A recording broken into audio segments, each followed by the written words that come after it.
Une grande fierté par rapport à cette inauguration à laquelle va procéder tout à l'heure Monsieur le Premier ministre Amadou Ba. C'est un travail de longue haleine, c'est un investissement très lourd de la part de l'État du Sénégal sur demande du chef de l'État, son Excellence M. Macky Sall. Nous avons investi 7,5 milliards sur le pont de Diouloulou, 7,2 milliards sur le pont de Bayla. Si je compte bien, ça fait un investissement global de 14,7 milliards. C'est conséquent. En plus de cela, sur cette route Bignona-Diouloulou, nous allons très bientôt commencer les travaux à travers le programme d'entretien routier autonome, le PERA, pour refaire cette route, parce que vous avez vu que cette route n'est pas dans un bon état. Ça, c'est un élément sur lequel l'AGEROUTE et nous-mêmes, ministère des Infrastructures et des Transports, avons pris la décision. Autre chose, aujourd'hui, nous allons inaugurer la boucle des Kalounaï.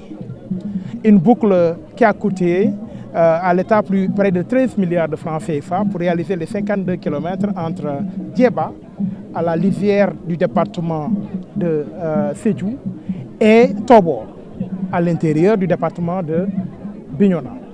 Alors, donc, ce sont des investissements très conséquents de l'État. Mais je dois dire qu'en dehors des boucles de Kalounaï, du Blouf entièrement réalisé et de la réhabilitation de la route Bignona, Bayla, Diouloulou, Kafountine, nous allons procéder et nous sommes aujourd'hui en train de travailler sur la boucle du Fogny. Les travaux ont effectivement et concrètement démarré. L'entreprise chargée des travaux, Areski, a reçu son avance de démarrage. Areski est sur le site mobilisé. D'ailleurs, les terrassements sont en train d'être faits et nous allons faire cette route de Bignona à Sindian, de Sindian jusqu'à Djibidjon, et nous reviendrons après pour aboutir encore sur Bayla, ce qui sera véritablement une boucle du Fogny. Mais vous savez que Kafountine, c'est un port de pêche. Abéné a une vocation touristique.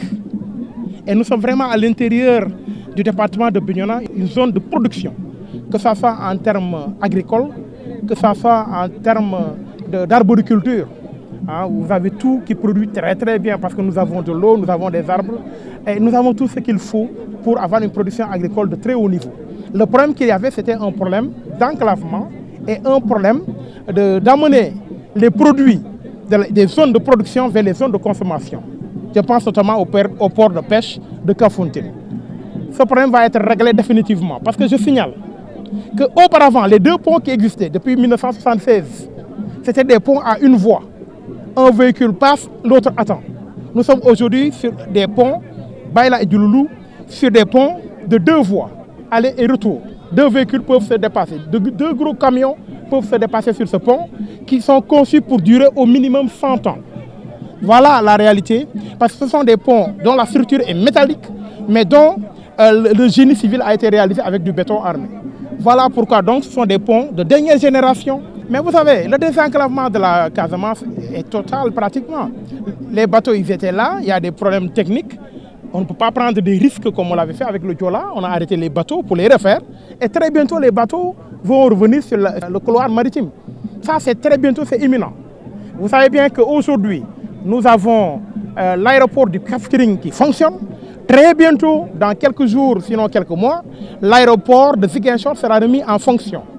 Vous savez très bien que la route Sénoba-Ziguinchor, on va l'achever très bientôt, certainement avant l'hivernage 2024.